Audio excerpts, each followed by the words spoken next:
Pessoal, boa tarde. Nós vamos hoje aqui fazer uma correção de um modo um pouco diferente, né? Eu vou corrigir hoje a aula 2 da semana 17 e normalmente quando vocês têm enviado as respostas de vocês por meio dos formulários, já tem aparecido os feedbacks, as respostas que eu mesmo tenho elaborado antes, né? Então vocês ao postarem as respostas já vem as respostas, a correção daquela resposta enviada. Porém, hoje eu vou testar uma forma um pouco diferente de fazer isso, né? Vai aparecer a minha imagem aqui e eu vou mudando a imagem no arquivo para a gente discutir, falar um pouco sobre o assunto, né? Às vezes só escrevendo, eu não sei se há uma compreensão total ou boa daquilo que está sendo enviado para vocês, então vamos falar um pouquinho também. Então, na aula passada, nós discutimos bastante as distâncias interplanetárias e interestelares de corpos celestes que nos interessam, né? E a gente sabe que mesmo Vênus ou Marte, que são aqui nossos vizinhos, são muito longe. Muito bem, então nessa aula aqui, a gente precisa pensar em algumas soluções para que essas viagens espaciais aconteçam de forma mais rápida, independente das grandes distâncias, porque elas existem, né? Então é o seguinte, vamos lá. A primeira questão aqui pede que você assista ao vídeo abaixo, explique a proposta dada para que humanos possam alcançar o espaço interestelar e, por fim, posicione-se a respeito. Pessoal, eu me lembro bem desse vídeo e ele me chocou um pouquinho, né? Isso é uma proposta, essa proposta desse vídeo, ela não é bem muito cogitada, não, mas propostas são propostas e ela está na cabeça de algumas pessoas, né? Então é o seguinte, que proposta é essa? Como as viagens são muito longas e demoradas, podem demorar aí 40, 50, 80, às vezes 1000 anos uma viagem, né? Ou muito mais que isso, lembrando que a gente está enviando homens e mulheres para colonizar outros planetas, outros satélites, dentro ou fora do sistema solar, né? Em outros sistemas solares. Então, um homem, um ser humano, às vezes não sobreviveria a essa viagem, né? Então qual é a solução? Então esse vídeo sugere o seguinte, que embriões humanos sejam enviados nessas naves, né? Essas naves são tripuladas por embriões, não por adultos, não por seres humanos já nascidos, por embriões humanos. E ao chegando ou se chegando nesses lugares, esses embriões seriam colocados em desenvolvimento e aí as crianças humanas nasceriam nessas naves espaciais, né? Então essa é a proposta. E aí, por fim, pede-se aí na questão que você se posicione a respeito, ou seja, dê a sua opinião, né? Escreva se você concorda ou não com essa proposta e por quê. Vamos ver aqui algumas respostas. Aqui estão os bonitos que fizeram a atividade. Tá bom? Vamos lá, rolar. A maioria dos que fizeram do nono D, parabéns.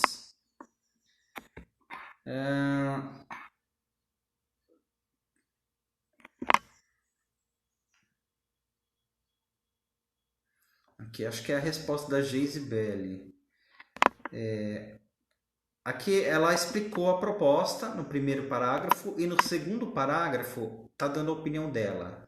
Ao ver essa proposta dada por ele, eu não concordo muito, porque pode ser prejudicial para essas futuras crianças viver dentro de uma nave até chegar a um local habitável. E se acontecer algum acidente? E se elas não conseguirem sobreviver? Tem todas essas questões, então não seria uma boa ideia.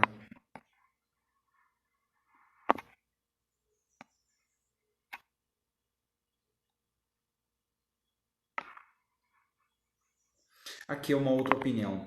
Não sei se concordo muito, pois há várias dúvidas e perigos que podem acontecer até chegarem ao seu destino.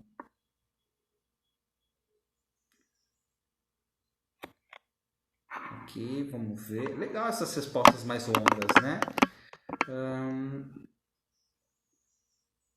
E aqui a pessoa diz que não concorda. Ó, então a minha imagem está bem abaixo, mas ela não disse por quê.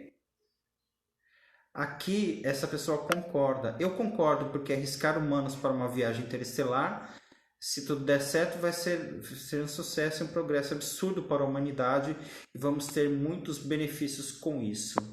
É uma discussão difícil, né?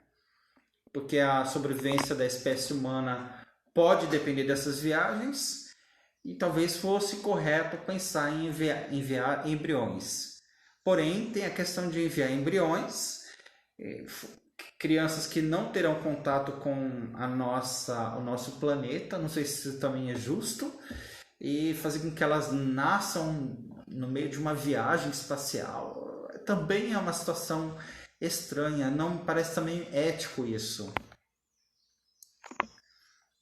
Concordo, pois seria uma nova oportunidade de vida longe da Terra para nós, ver como as crianças reagiriam e viveriam. Pois é, entendo a posição, mas seria um teste com embriões humanos, né? Isso tem muita discussão. Qualquer testes com embriões humanos, até para reprodução assistida mesmo na Terra aqui, já tem muito problema. Quando um casal, por exemplo, quer ter filhos, e alguns embriões são óvulos ou espermatozoides são coletados e depois congelados, já existe tanta uma questão ética em relação a isso, ou mesmo embriões congelados, existe uma questão ética, uma discussão tão grande em relação a isso. Imagine mandar essas crianças, ou melhor, esses embriões para o espaço. Ok? Muito bem, pessoal. Vamos voltar lá na questão, na questão 2, que é uma questão de opinião, né? Não tem tudo certo ou tudo errado. Bom, a questão 2 é o seguinte: outra proposta para vencer as distâncias interestelares está presente no vídeo abaixo. Explique-a e aponte as dificuldades para torná-la realidade. Agora é o seguinte, eu não me lembro totalmente desse vídeo, então a gente vai precisar dar uma passada, desculpa o dedo na tela, aqui, né? Não é esse vídeo, é esse, né? Da questão 2. Então, uma proposta e a dificuldade para tornar isso realidade. Vamos lá.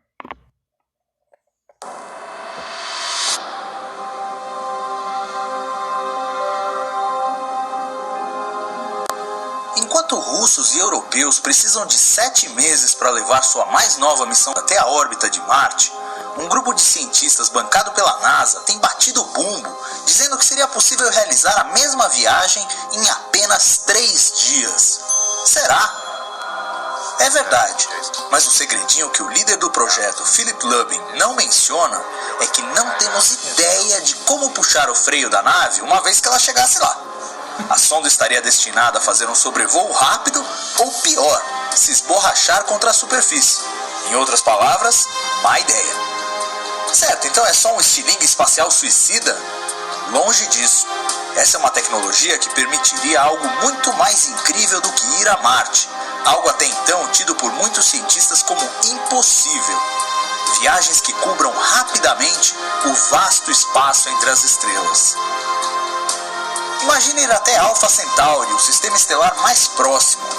Ele está a uns 4 anos-luz daqui, o que significa dizer que a coisa mais rápida que existe, a luz, faria o trajeto em 4 anos. Com propulsão convencional, uma nave levaria 80 mil anos. Mas com o projeto Deep In, ela poderia chegar lá em 2 décadas. O sistema envolve a construção de um conjunto de lasers na órbita da Terra, apontado na direção da nave. Ela seria muito leve e equipada com uma vela, como a dos veleiros solares. Então, a pressão exercida por essa fonte de luz concentrada fará o papel de um supersol, empurrando a sonda a até 1/4 da velocidade da luz. Nada disso é ficção científica.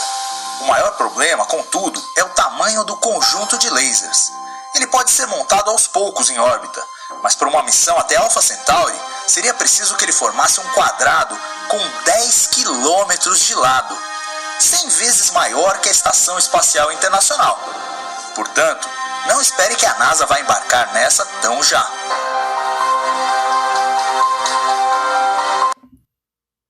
Pois é, pessoal, essa é uma outra proposta, tem um tom todo poético, né? A questão de usar velas, só que são velas solares, né?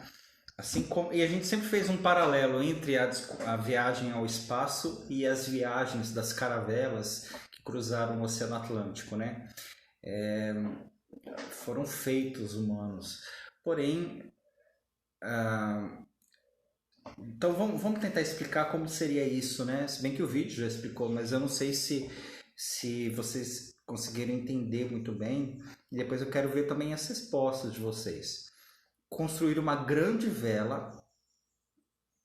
Essa grande vela tem que ser, é uma nave, né? É uma nave espacial, mas é uma nave que tem uma grande vela. A vela é esse tecido, né? Fino, expandido, que apareceu na imagem. Assim como as velas dos barcos, que é aquele tecido que recebe o vento, né?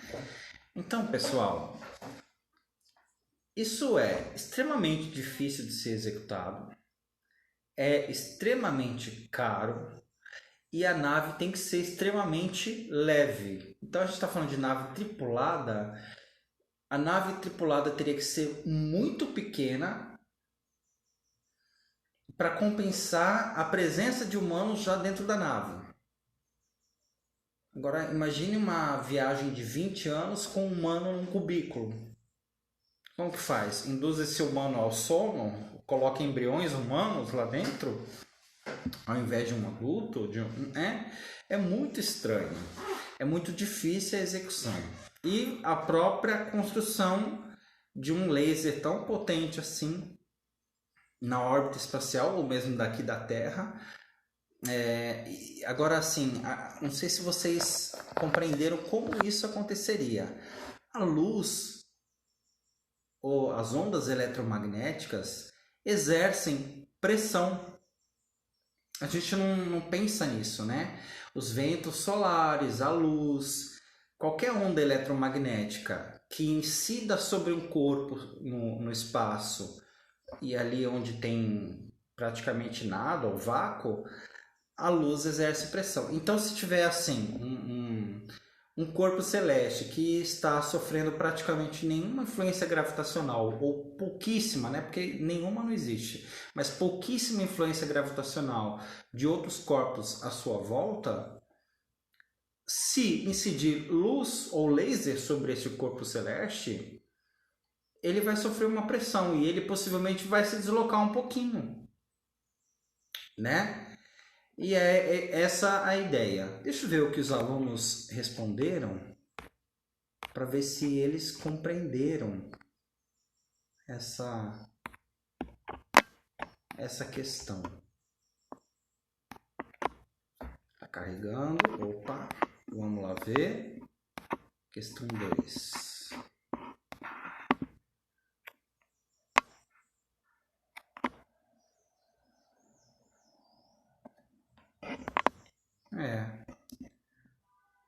Muito bom, né? Agora, pessoal, é o seguinte, estou vendo várias respostas longas, mas uma ou outra muito curta. caro e demorado, né?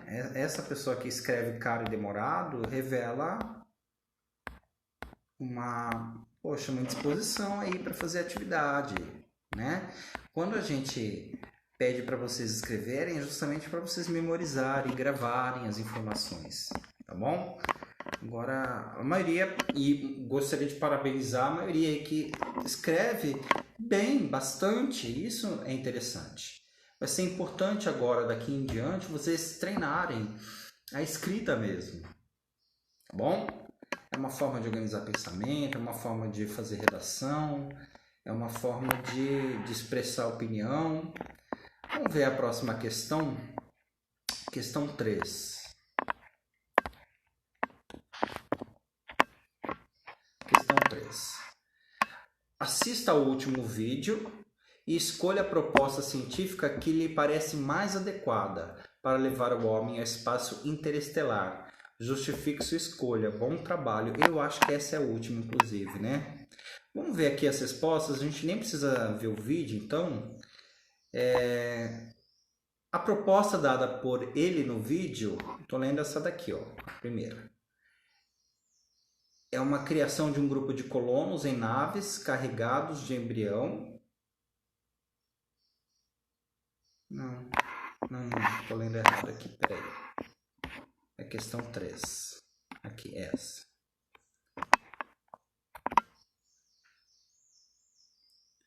A proposta mais adequada para levar o homem ao espaço interestelar, na minha opinião, é a fusão nuclear, que é quando dois átomos pequenos, como hidrogênio, são aquecidos por elevadíssimas temperaturas e pressão e se fundem, formando um elemento mais pesado e enorme, onde libera quantidades de energia maiores do que a fissão nuclear.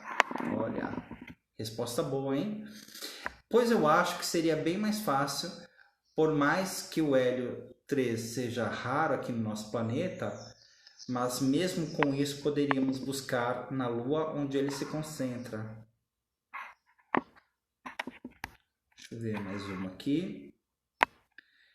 Quem que é esse aluno que põe ponto, escreve tão pouquinho? Deixa eu ver quem é. Peraí. 1, 2, 3, 4. É o aluno número 4. Vamos ver quem que é a pessoa aqui. Letícia Rodrigues Rosa. Deixa eu dar uma olhadinha aqui nas respostas individual. Que eu acho demais isso. É horrível. Você gastar tempo, energia para receber respostas desse tipo.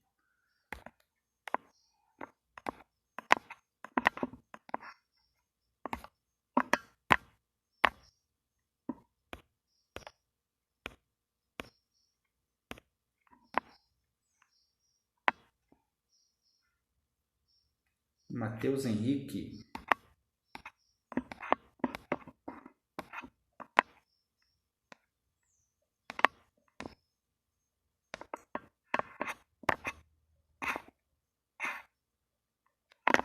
Não. Eu vou procurar aqui, tá? Porque esse aluno tem que ficar sem nota, não é possível, gente. Muito bem, vamos voltar lá.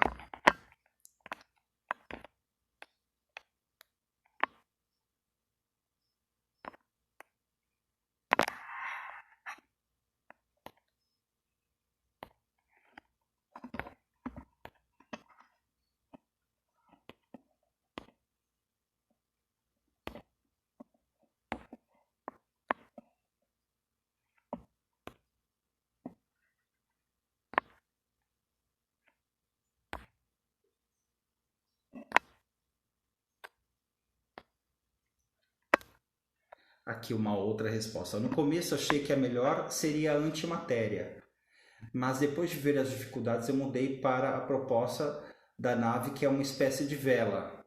Eu achei ela a que mais parece adequada, porque parece que de todas as outras vai ter maior chance de sucesso. Olha, eu concordo plenamente com a sua opinião, viu? Porque a velocidade que ela fica quando os lasers miram nela é muito alta, então dá para ir para planetas e sistemas solares muito longes. né? A despeito de todas as dificuldades, eu também acredito que essa seja a melhor. A da antimatéria, é difícil criar antimatéria, a gente viu lá, né? O que é a antimatéria, pessoal? No universo existe um tipo de matéria com sinais trocados. Lembra que a gente viu que os prótons que estão lá no núcleo dos átomos são de carga positiva? Na antimatéria, essas partículas são negativas. E os elétrons, né, que tem carga negativa, lá tem carga positiva. Se não me engano, se chamam pósitrons, né, ao invés de elétrons. Então, eu nunca estudei antimatéria, não sou físico, mas veja só, né? Existe isso, e porém essa antimatéria é difícil de ser produzida, e quando é produzida ela se anula com a matéria, né? Então, difícil usar como material propulsor de nave espacial a antimatéria, embora se tente, né? Quando se achar a solução a esse problema, vai ser ótimo também.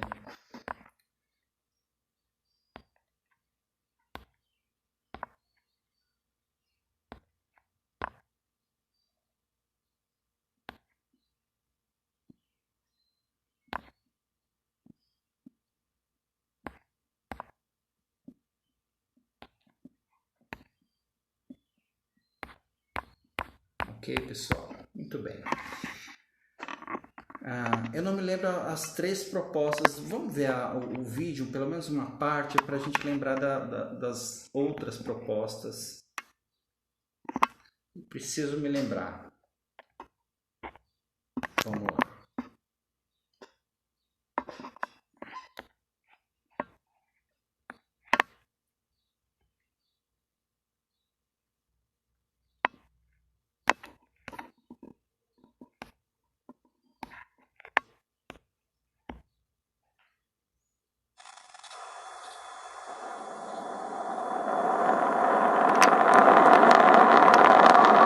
O mais longe que um objeto feito pela humanidade já alcançou foi 21 bilhões e 300 milhões de quilômetros, com a sonda bombas nucleares. De maneira extremamente simplificada, os foguetes atuais são como bombas controladas. Sim. Então a última, porque nas respostas foram citadas 2, né? A propulsão por antimatéria e a propulsão por fusão nuclear, mas tem a propulsão por fissão nuclear, que é a quebra dos átomos. É o mesmo tipo de geração de energia que fez as explosões, que causou as explosões lá em Hiroshima e Nagasaki, no Japão, na Segunda Guerra Mundial. Tá bom?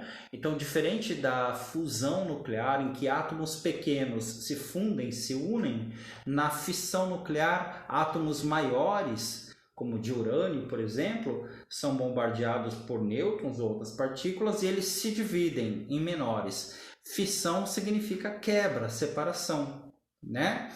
E quando ocorre fissão de um núcleo, de um átomo maior, ocorre também liberação de energia, né? Então, mas os testes não revelaram muita eficiência, né, nesse tipo de propulsão. Em suma, os desafios são imensos, as soluções ao problema das distâncias estão surgindo, estão aparecendo. A gente não duvida de que a humanidade encontrará essas soluções. Eu, pelo menos, não duvido, não sei você, mas ao que parece, nós vamos enviar homens, ou pelo menos naves não tripuladas, de uma forma de teste, né? Uma forma para testar a velocidade, para o espaço interestelar, fora do sistema solar, em breve, né? E isso vai ser outro marco na história da humanidade, né?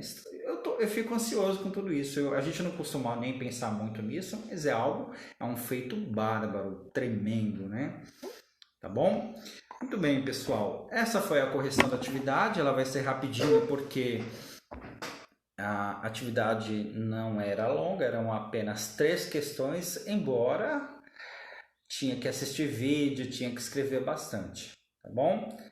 Então é isso, e na próxima aula a gente vai se debruçar, vamos ver qual é a próxima, aula 3.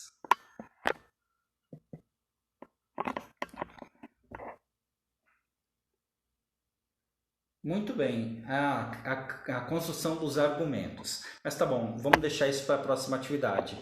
Um abraço, até mais. Só um recado, às vezes, não foi o caso dessa aula, mas às vezes as correções por esse método aqui que eu estou usando ficarão muito longas, né?